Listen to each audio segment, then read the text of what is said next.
विनय एक बीमा कंपनी में काम करता था और इस बार उसका काम उसे नेपाल के एक छोटे पहाड़ी गांव तक ले आया था। बर्फ से ढकी पहाड़ियों के बीच विनय और उसकी पत्नी अस्थायी घर तक पहुंचने के लिए संघर्ष कर रहे थे। तेज ठंडी हवाओं और लगातार गिरती बर्फ के बीच उन्होंने अपने नए अस्थायी घर का दरवाजा खोला और अंदर आ गए। लेकिन उन्हें नहीं पता था कि यह घर अपने साथ एक डरावना रहस्य छिपाए हुए था। रात के करीब 12:30 रहे थे। ठंडी हवाएं घर के चारों ओर घूम रही थी। विनय और उसकी पत्नी आराम से सोने की कोशिश कर रहे थे। तभी क्या तुमने सुना? किसी ने दरवाजा खटखटाया है। इतनी रात को कौन हो सकता है? शायद हवा की वजह से हो रहा होगा। दोनों ने सोचा कि यह सिर्फ हवा का शोर था और इसे अनदेखा कर दिया, लेकिन सच्चाई कुछ और थी। अगली सुबह विनय काम पर निकल गया और उसकी पत्नी अकेले घर में बैठी हुई थी। बोरियत से परेशान होकर उसने सोचा कि क्यों न बाहर का मुआयना किया जाए। जैसे ही उसने घर का दरवाजा खोला, उसने देखा कि घर के पास बने खंबे के पीछे से एक छोटा बच्चा उसे देख रहा था। अरे तुम यहाँ क्या कर रहे हो? आओ अंदर आओ। लेकिन बच्चा बिना कुछ कहे भाग गया। विनय की पत्नी उसे समझ नहीं पाई, लेकिन उसने इसे ज्यादा गंभीरता से नहीं लिया। अगले दिन वही बच्चा फिर दिखाई दिया, लेकिन इस बार विनय की पत्नी ने उसे रोकने का प्रयास किया। तुम हर रोज यहाँ क्यों खड़े हो जाते हो? तुम्हारा नाम क्या है? सूर्या। उस बच्चे का नाम सूर्य था, लेकिन इसके अलावा उसने कुछ और नहीं कहा। फिर वह अचानक भाग गया। विनय की पत्नी हैरान रह गई, लेकिन कुछ समझ नहीं सकी। रात का समय था।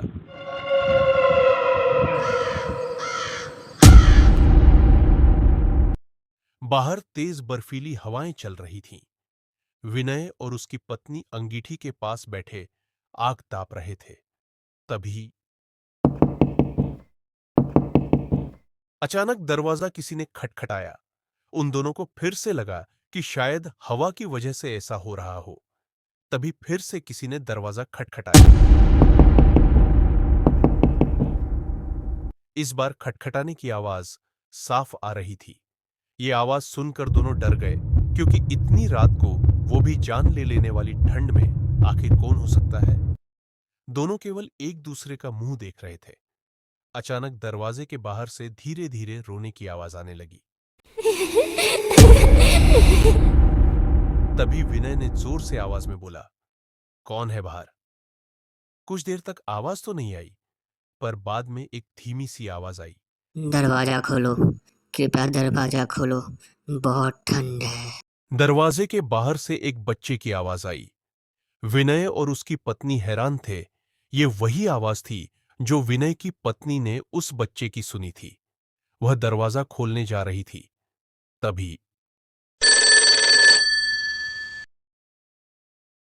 सुनो, अगर कोई दरवाजा खटखटाए तो उसे मत खोलना। यहाँ एक आत्मा है जो दरवाजे खोलने की कोशिश करता है। अभी मेरे घर के बाहर एक बच्चे की आवाज आ रही है। वो दरवाजा खोलने को कह रहा है। वो आत्मा है, ठंड का बहाना बनाकर दरवाजा खुलवाती है। अगर तुमने दरवाजा खोला तो अगले दिन बर्फ में मरी मिलोगी। विनय और उसकी पत्नी के पैरों तले जमीन खिसक गई। उन्होंने दरवाजा नहीं खोला।